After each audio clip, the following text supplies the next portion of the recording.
Readings of Almighty God's words on the pursuit of the truth.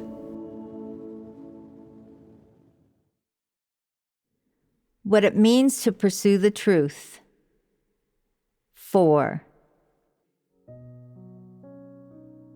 Among the demands that God has put forward regarding man's behavior, there is the requirement, honor one's parents. People usually do not have any thoughts or notions about the other demands. So what are your thoughts about the requirement, honor one's parents? Is there a contradiction between your views and the truth principles spoken by God? If you are able to see this clearly, that is good.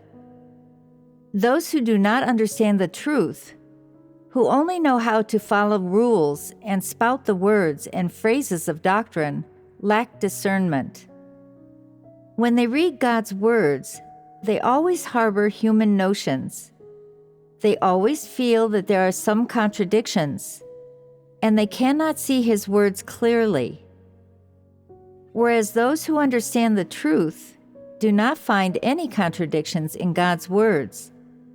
They think that His words are incredibly clear because they understand spiritual matters, and they are able to comprehend the truth.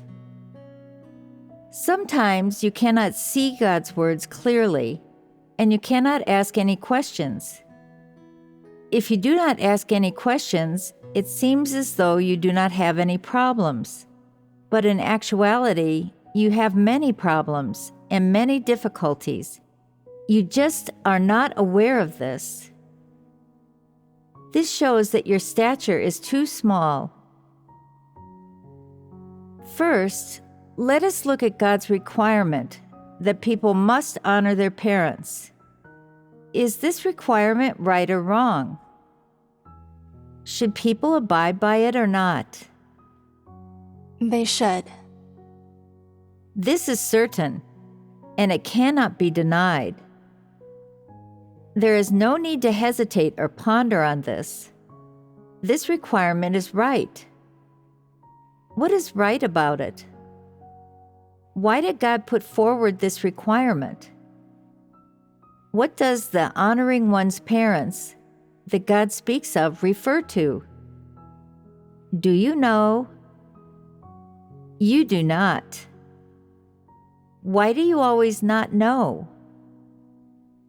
So long as something involves the truth, you do not know it, and yet you can speak endlessly about the words and phrases of doctrine.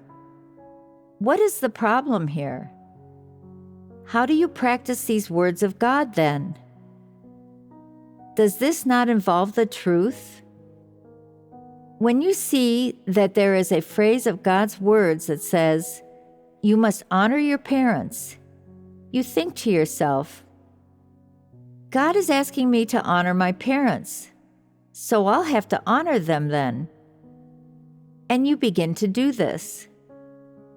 You do whatever your parents ask you to.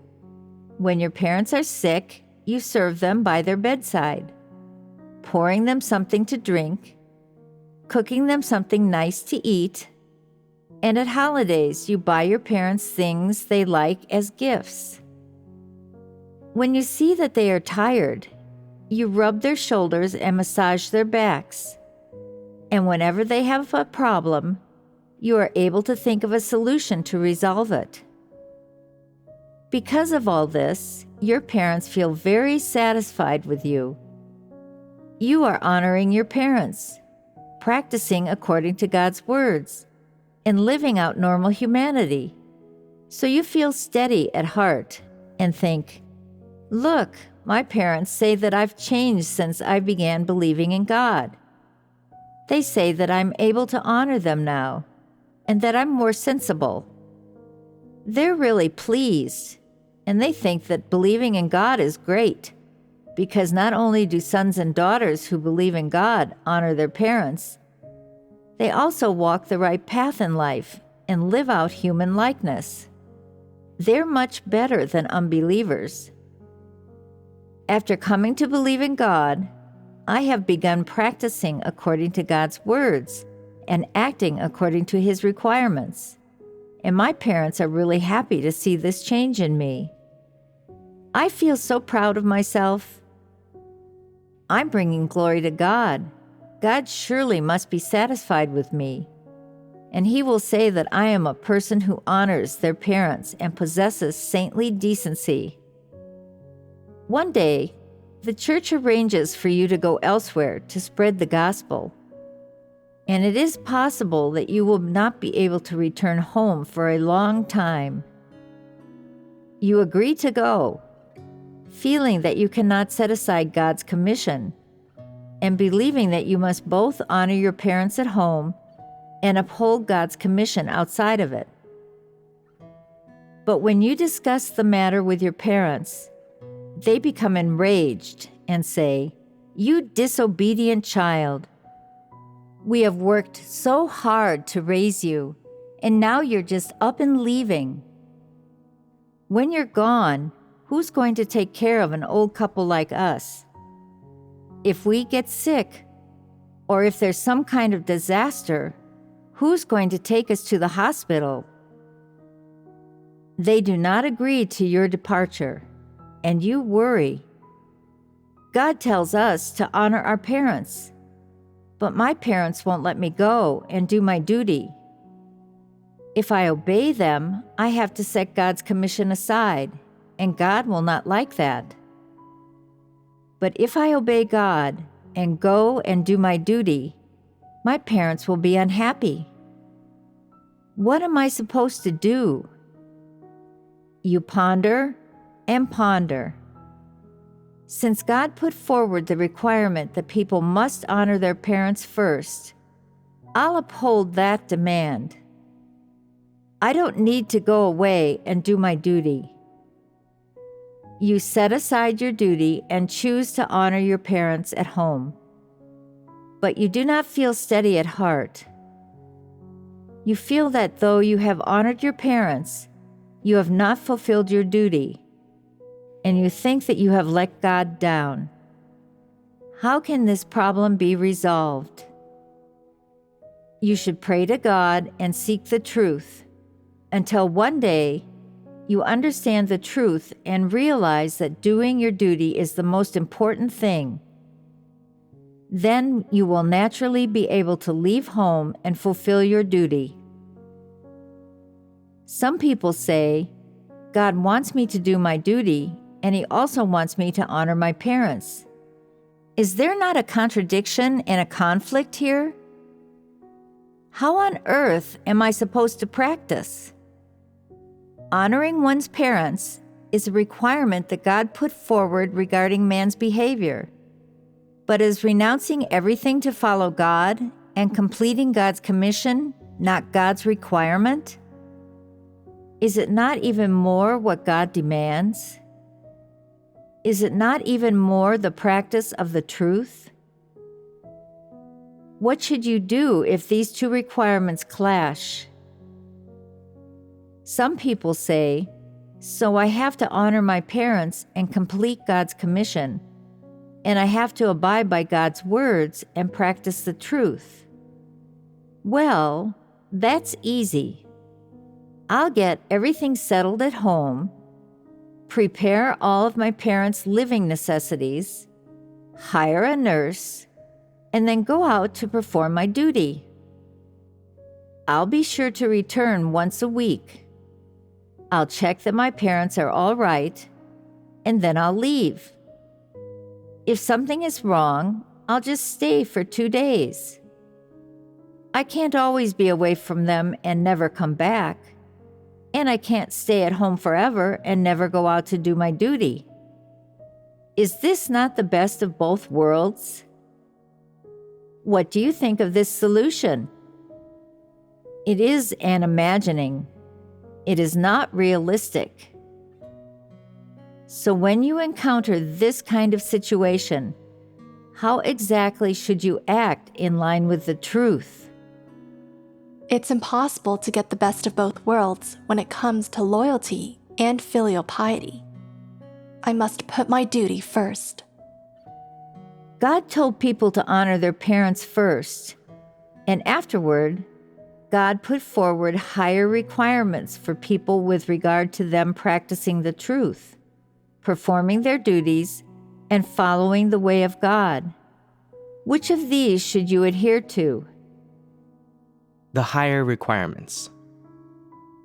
Is it right to practice according to the higher requirements? Can the truth be divided into higher and lower truths, or older and newer truths? No.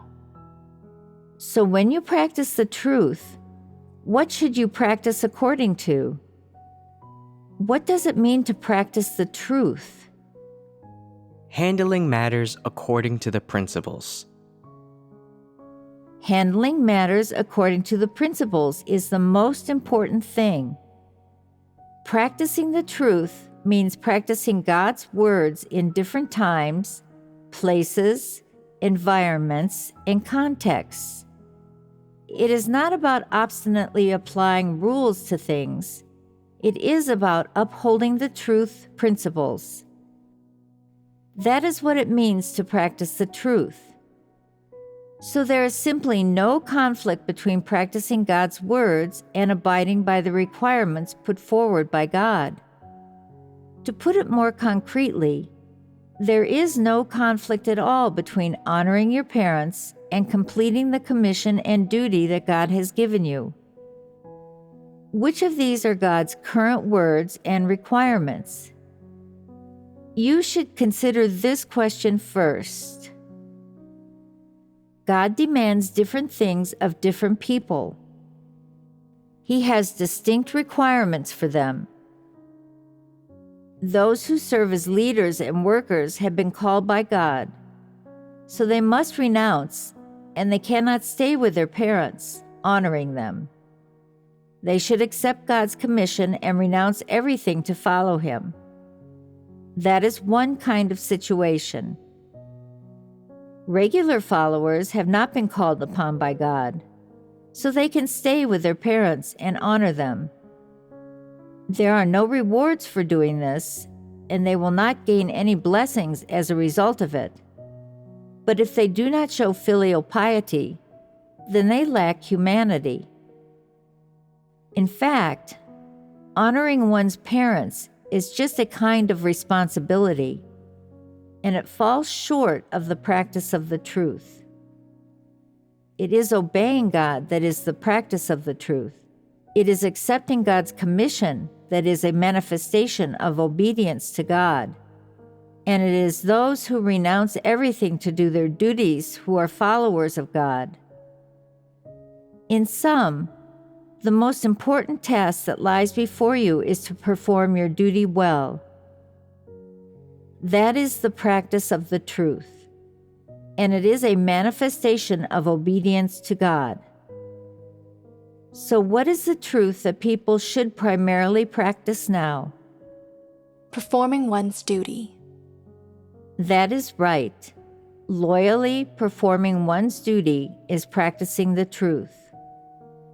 If a person does not perform their duty sincerely, then they are just rendering service. What question were we just discussing? God first required people to honor their parents, and then He put forward higher requirements with regard to them practicing the truth, performing their duties, and following the way of God. So, which one should people abide by first? You just said that people should practice according to the higher requirements. On a theoretical level, this statement is right. Why do I say that it is right on a theoretical level? This means that if you were to apply rules and formulas to this matter, then this answer would be right. But when people are faced with real life, this statement is often unworkable and hard to carry out. So how should this question be responded to? First, you should look at the situation and living environment that you are faced with and the context that you are in. If based on your living environment and the context you find yourself in, honoring your parents does not conflict with you completing God's commission and performing your duty, or in other words, if honoring your parents does not impact your loyal performance of your duty, then you can practice them both at the same time. You do not need to formally separate from your parents, and you do not need to formally renounce or reject them. In what situation does this apply? When honoring one's parents does not conflict with the performance of one's duty. That is right.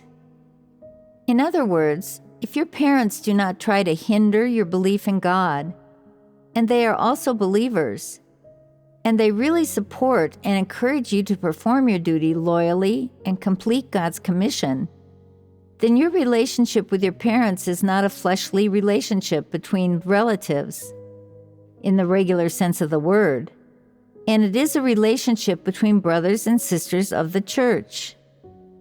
In that case, aside from interacting with them as fellow brothers and sisters of the church, you must also fulfill a few of your filial responsibilities to them.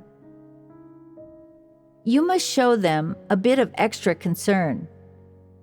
As long as it does not affect the performance of your duty, that is, so long as your heart is not constrained by them, you can call your parents to ask them how they are doing and to show a bit of concern for them. You can help them to resolve a few difficulties and handle some of their life problems. And you can even help them to resolve some of the difficulties they have in terms of their life entry. You can do all of these things. In other words, if your parents do not obstruct your belief in God, you should maintain this relationship with them, and you should fulfill your responsibilities to them. And why should you show concern for them, take care of them, and ask them how they are doing? Because you are their child, and you have this relationship with them, you have another kind of responsibility. And because of this responsibility, you must ask after them a little more and provide them with more substantive assistance. So long as it does not affect the performance of your duty, and so long as your parents do not hinder or disturb your faith in God and your performance of your duty, and they do not hold you back either, then it is natural and fitting for you to fulfill your responsibilities to them. And you must do this to the extent where your conscience does not reproach you. This is the lowest standard that you must meet. If you cannot honor your parents at home due to the impact and hindrance of your circumstances, then you do not have to hold to this rule. You should put yourself at the mercy of God's orchestrations and submit to His arrangements. And you do not need to insist on honoring your parents. Does God condemn this? God does not condemn this. He does not force people to do this. What are we fellowshipping on now? We are fellowshipping about how people should practice when honoring their parents conflicts with the performance of their duty. We are fellowshipping on principles of practice and the truth. You have a responsibility to honor your parents, and if circumstances allow, you can fulfill this responsibility, but you should not be constrained by your emotions. For example, if one of your parents falls ill and has to go to the hospital, and there is no one to take care of them, and you are too busy with your duty to return home, what should you do? At times like these, you cannot be constrained by your emotions. You should give the matter over to prayer, entrust it to God, and put it at the mercy of God's orchestrations. That is the kind of attitude that you should have. If God wants to take the life of your parent and take them away from you, you should still submit. Some people say, although I have submitted, I still feel miserable, and I've been crying about it for days. Is this not an emotion? This is not an emotion. It is human kindness. It is possessing humanity, and God does not condemn it. You can cry, but if you cry for several days and are not able to sleep or eat, and you are not in the mood to do your duty, and even wish to go home and visit your parents, then you cannot do your duty well, and you have not put the truth into practice, which means that you are not fulfilling your responsibilities by honoring your parents. You are living amid your emotions. If you honor your parents while living amid your emotions, then you are not fulfilling your responsibilities, and you are not abiding by God's words, because you have abandoned God's commission, and you are not someone who follows the way of God. When you encounter this kind of situation, if it does not cause delays to your duty or impact your loyal performance of your duty, you may do some things that you are able to in order to show filial piety to your parents, and you can fulfill the responsibilities that you are capable of fulfilling. In sum, this is what people ought to do and are capable of doing within the scope of humanity. If you get trapped by your emotions, and this holds up the performance of your duty, then that completely contravenes God's intentions. God never required you to do that. God only demands that you fulfill your responsibilities to your parents. That is all. That is what it means to have filial piety. When God speaks of honoring one's parents, there is context to it. You just need to fulfill a few responsibilities that can be achieved under all kinds of conditions. That is all. As for whether your parents fall gravely ill or die, are these things up to you to decide? How their lives are, when they die, what disease kills them, or how they die, do these things have anything to do with you? They have nothing to do with you. Some people say, I must fulfill my responsibilities so that I may honor my parents. I must ensure that they do not fall ill, especially not with cancer or some kind of fatal disease. I must make sure that they live until 100 years old. Only then will I have truly fulfilled my responsibilities to them. Are these people not absurd types? This is clearly man's imagining, and it absolutely is not God's demand. You do not even know whether you will be able to live to 100 years old, and yet you demand that your parents live to that age. That is a fool's dream. When God speaks of honoring one's parents, He is just asking you to fulfill your responsibilities that fall within the scope of normal humanity. As long as you do not mistreat your parents or do anything that contravenes your conscience and morality, that is enough.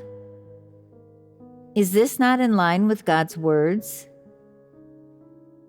Of course, we also mentioned just now the case where your parents hinder your belief in God. Their nature essence is that of non-believers and unbelievers, or even of evil people and devils, and they are not on the same path as you. In other words, They are not the same kind of person as you at all. And though you lived in the same household as them for many years, they simply do not have the same pursuits or character as you do. And they certainly do not have the same preferences or aspirations as you. You believe in God, and they do not believe in God at all, and they even resist God. What should be done in these circumstances? Reject them. God has not told you to reject them or curse them in these circumstances. God did not say that. God's requirement of honoring one's parents still stands. This means that while you are living with your parents, you should still uphold this requirement of honoring your parents. There is no contradiction in this matter, is there? There is no contradiction in this at all. In other words, when you do manage to return home for a visit, you can cook them a meal or make them some dumplings, and if possible, you can buy them some health products, and they will be very satisfied with you. If you speak about your faith, and they do not accept it or believe, and they even verbally abuse you, then you do not have to preach the gospel to them. If it is possible for you to see them, practice in this way. If it is not, that is just the way it should be, and it is God's orchestration, and you must hurry to distance yourself from them and avoid them. What is the principle for this? If your parents do not believe in God, and they do not share common language or common pursuits and goals with you, and they are not walking the same path as you, and they even hinder and persecute your belief in God, then you can discern them, see through to their essence, and reject them. Of course, if they verbally abuse God or curse you, you can curse them in your heart. So what does the honoring one's parents that God speaks of refer to? How should you practice it? That is, if you can fulfill your responsibilities, then fulfill them a bit. And if you do not have that chance, or if the friction in your interactions with them has already become too great, and there is conflict between you, and you have already reached the point where you can no longer see each other, then you should hurry to separate yourself from them. When God speaks of honoring these kinds of parents, He means that you should fulfill your filial responsibilities from the perspective of your position as their child, and do the things that a child ought to do. You should not mistreat your parents or argue with them. You should not hit or shout at them. You should not abuse them, and you should fulfill your responsibilities to them to the best of your ability. These are things that ought to be carried out within the scope of humanity.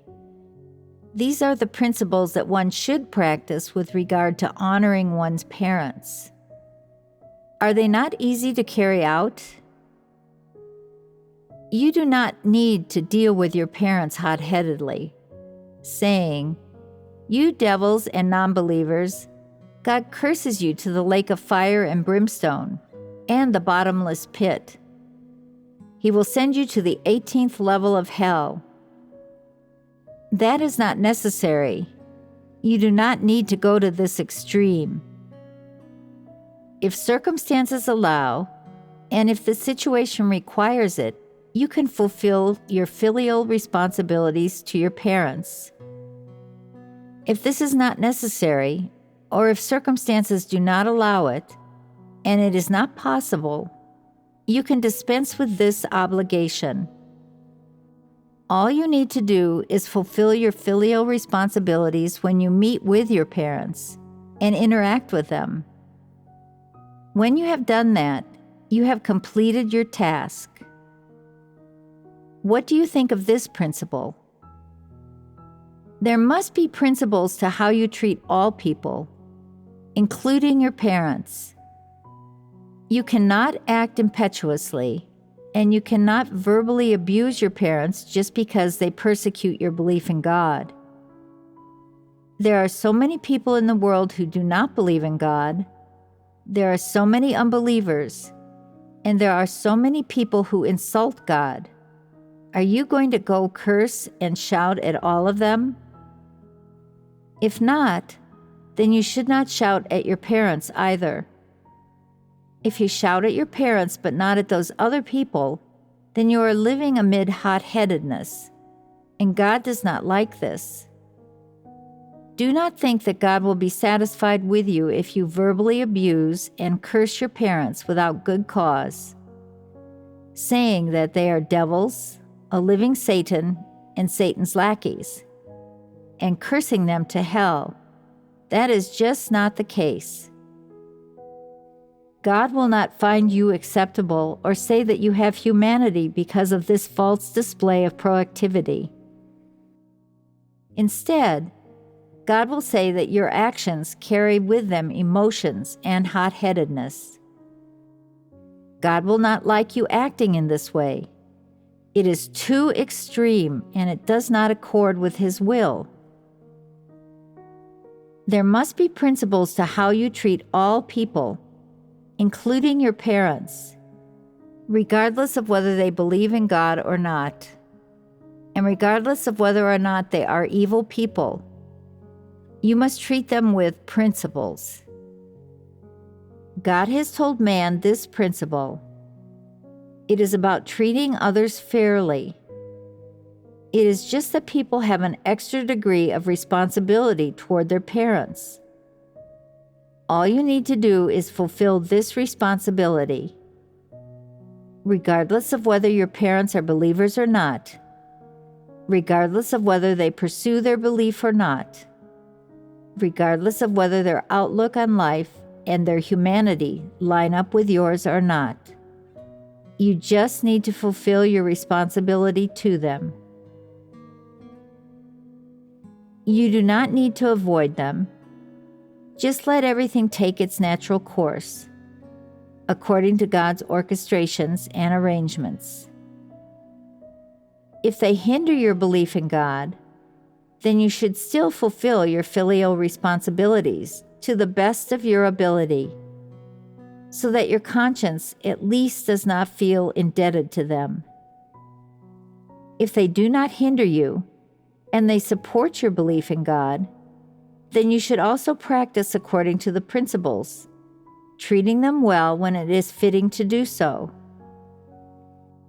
In sum, no matter what, God's requirements of man do not change, and the truth principles that people should practice cannot change. In these matters, you simply need to uphold the principles and fulfill the responsibilities that you are able to. I will now talk about why God put forward a requirement regarding man's behavior, like honor one's parents. God's other requirements are all behavioral regulations that concern the individual comportment of each person. So why did God lay out a different kind of demand regarding the matter of filial piety? Tell me, if a person cannot honor even their own parents, what is their nature essence like? Their parents suffered a lot to give birth to them and raise them, and bringing them up would certainly not have been easy.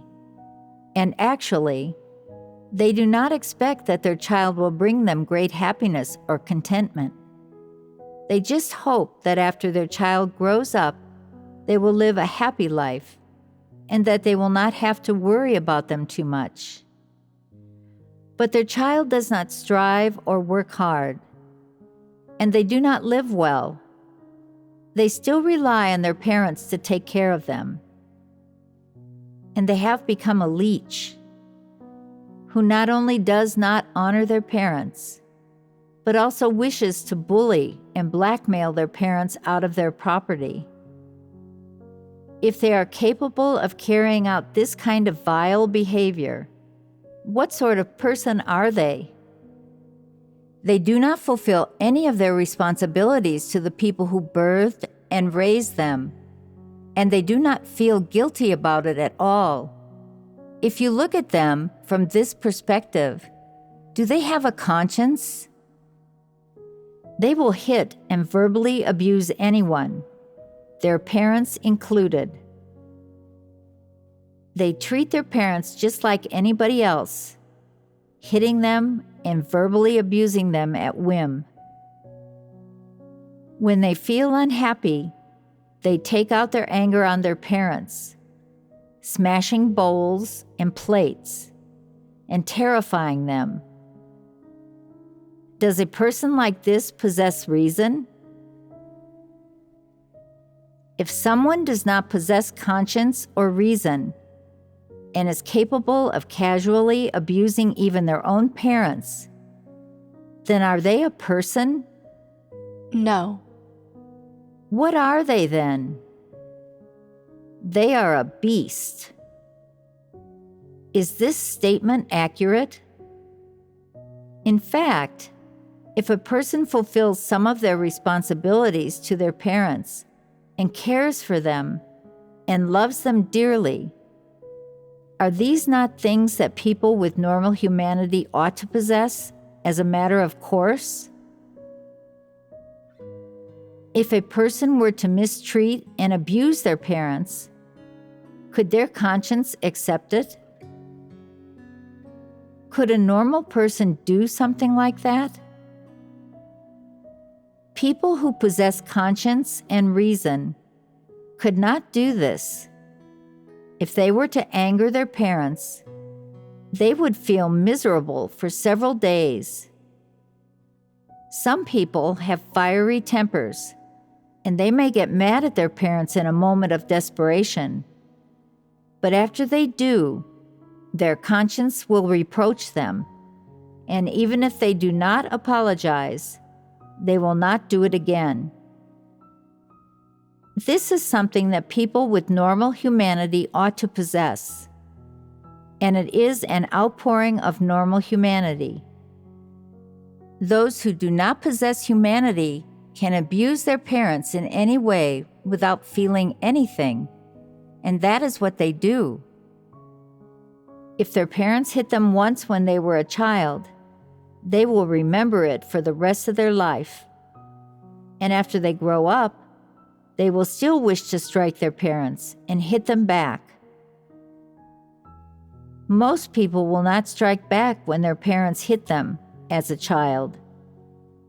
Some people in their 30s will not strike back when their parents hit them, and they will not utter a word about it, even if it hurts. This is what people with normal humanity ought to possess. Why will they not utter a word about it? If someone else were to hit them, would they allow that and let that person hit them? If it were someone else, no matter who it was, they would not allow that person to hit them. They would not even allow them to speak a word of verbal abuse to them.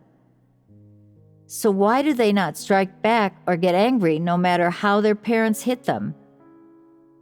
Why do they tolerate it? Is it not because there is conscience and reason within their humanity?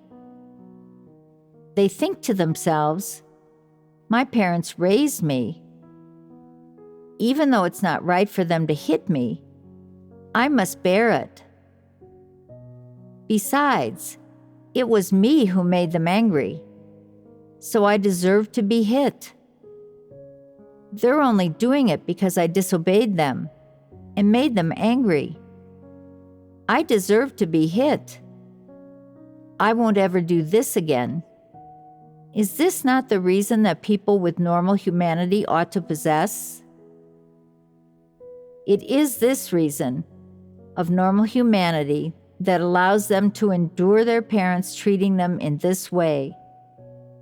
This is normal humanity. So do the people who cannot endure this kind of treatment, who strike back at their parents, possess this humanity? They do not. That is right. They do not possess it. People who do not possess the conscience and reason of normal humanity are even capable of hitting and verbally abusing their own parents. So how will they be capable of treating God and their brothers and sisters in the church? They are capable of treating the people who birthed and raised them in this way. So will they not care even less about other people who are not related to them by blood? How will they treat God, who they cannot see or touch? Will they be able to treat God, who they cannot see, with conscience and reason? Will they be able to submit to all of the environments that God has orchestrated?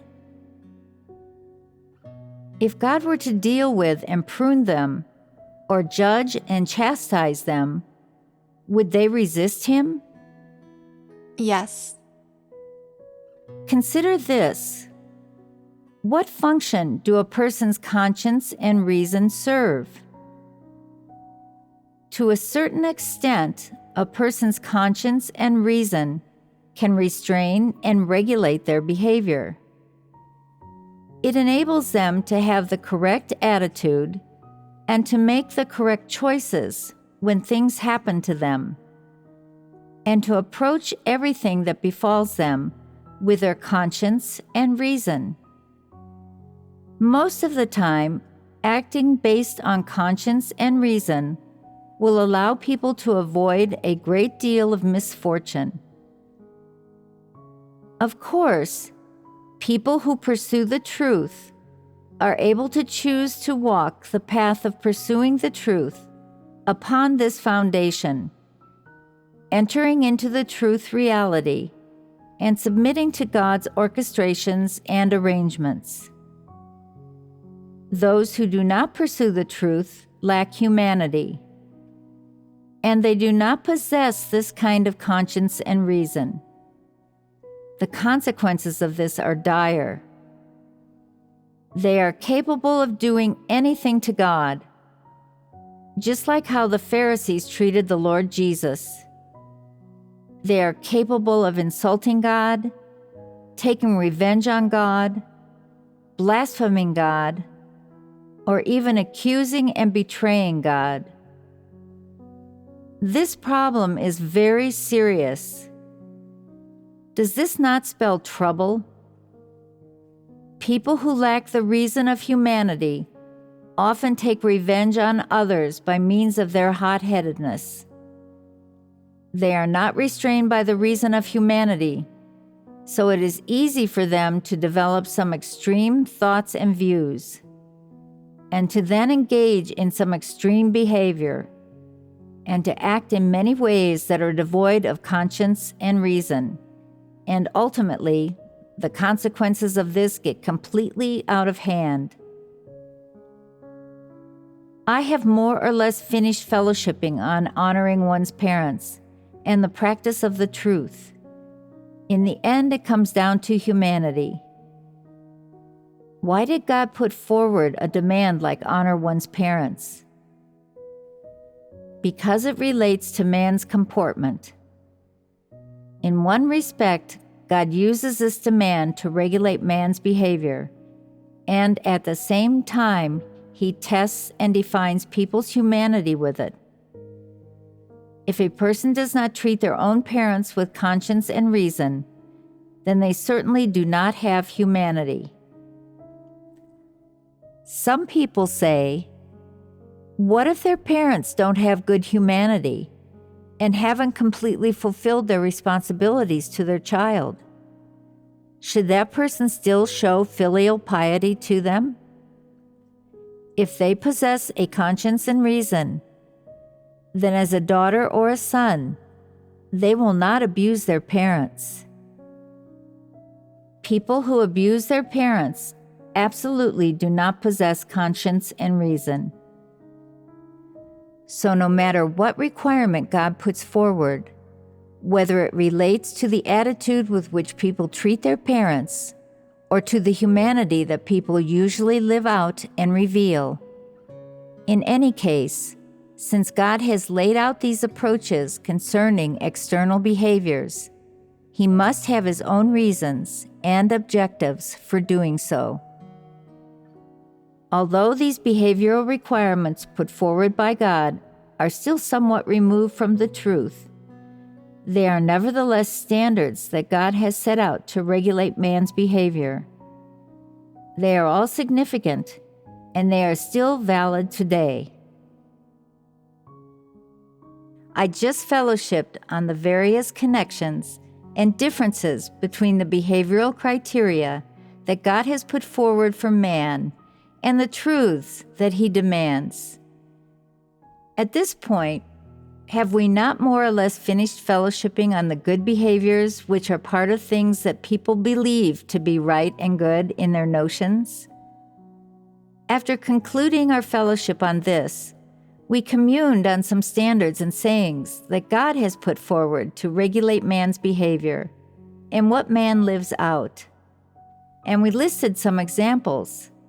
For example, do not hit or verbally abuse others, honor one's parents, do not smoke or drink, do not steal, do not take advantage of others, do not give false witness, do not worship idols, and so on. Of course, these are just the major ones, and there are a lot more details that we will not get into. So after fellowshipping about these things, what truths should you have gained? What principles should you practice? What should you do? Do you need to respect the old and care for the young? Do you need to be a courteous person? Do you need to be amiable and approachable? Do women need to be gentle and refined, or well-educated and sensible? Do men need to be great, ambitious, and accomplished men? They do not. Of course, we have carried out a great deal of fellowship. These things that traditional culture advocates for are clearly used by Satan to mislead people. They are very misleading things, and they are things that trick people. You should examine yourself and see whether you still harbor any of these thoughts and views or behaviors and manifestations. If you do, then you should hurry to seek the truth to resolve them, and you should then accept the truth and live by God's words. That way, you will be able to gain God's approval. You should reflect on what your inner state was like when you lived by traditional culture, and how you felt in the depths of your heart, what you gained, and what the outcome was, and then see how it feels to comport yourself according to the standards that God has demanded of man, like being restrained, possessing saintly decency, not hitting or verbally abusing others, and so on. See which of these ways of life allows you to live more easily, freely, steadily, and peacefully, and enables you to live with more humanity, and which makes it feel as though you are living under a false mask and makes your life very false and miserable. See which of these ways of life allows you to live closer and closer to God's requirements and makes your relationship with God more and more normal. When you actually experience this, you will know. Only practicing God's words and the truth can bring you release and freedom and allow you to gain God's approval. Say, for instance, that in order to make other people say that you respect the old and care for the young, that you abide by the rules, and that you are a good person. Whenever you meet an older brother or sister, you call them elder brother or elder sister, never daring to call them by their name, and feeling too embarrassed to call them by their name, and thinking that to do so would be very disrespectful. This traditional notion of respecting the old and caring for the young is hidden in your heart.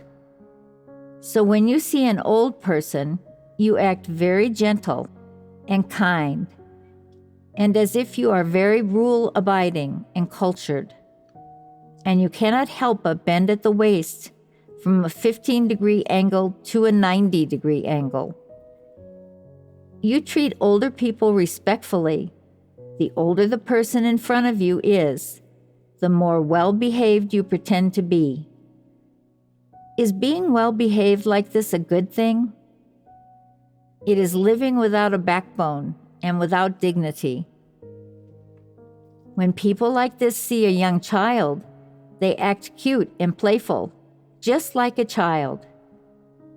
When they see one of their peers, they stand up quite straight and act like an adult, so that others do not dare to disrespect them. What kind of person are they? Are they not a person with many faces? They change so quickly, do they not?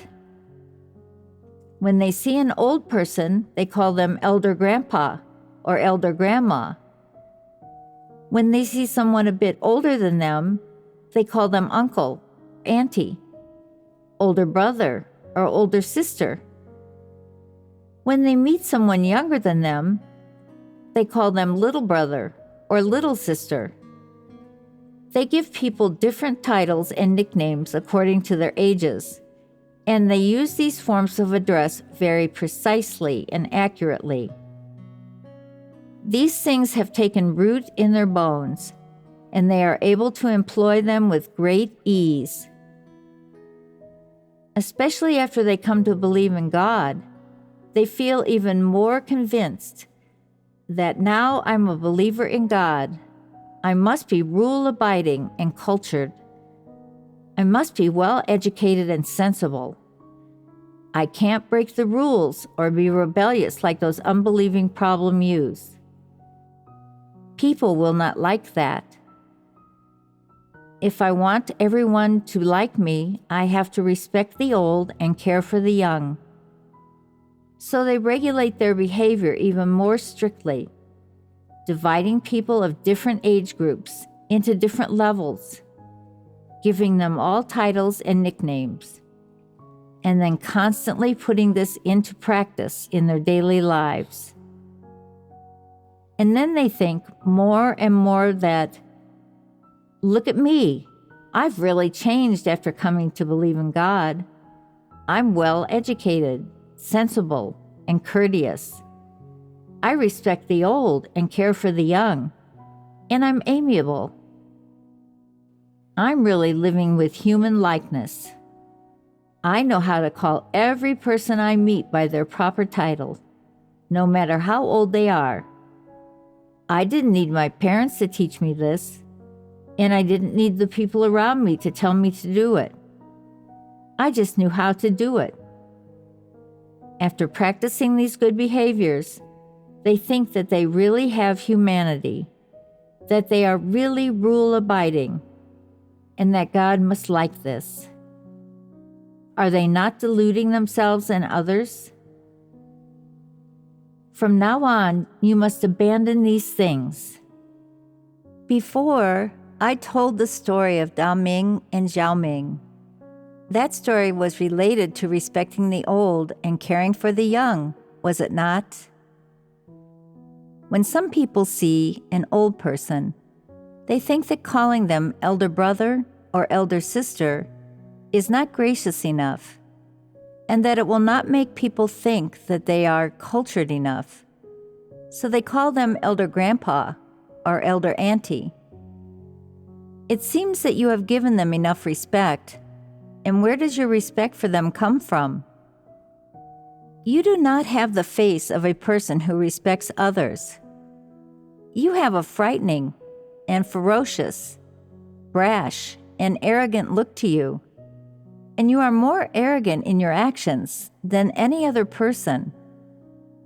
Not only do you not seek the truth principles, you also do not consult anyone else. You are a law unto yourself, and you do not have the slightest bit of humanity. You look to see who has status, and then you call them elder uncle or elder auntie, hoping to receive people's praise for this. Is pretending like this useful? Will you have humanity and morals if you pretend like this? On the contrary, when other people see you do this, they will feel even more disgusted by you. When matters arise that involve the interests of God's house, you are capable of veritably selling out the interests of God's house. You only live to satisfy yourself, and while possessing this kind of humanity, you still call people elder auntie.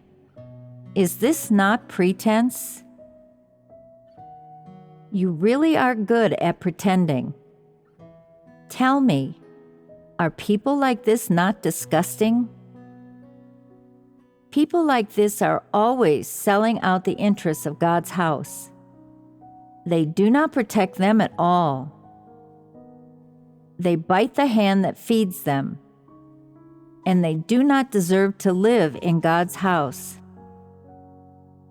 Examine yourself and see what thoughts, views, attitudes, approaches, and ways of treating people you still harbor that are things which humanity commonly recognizes as good behaviors, that are, in fact, precisely the things that God loathes.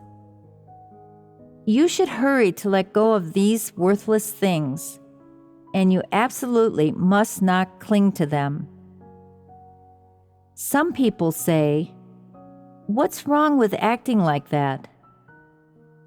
If you act like that, I will be disgusted by you, and I will loathe you. You absolutely must not act like that. Some people say, "It doesn't matter if you're disgusted by us. We don't live with you after all." You still must not act like that, even though we do not live together.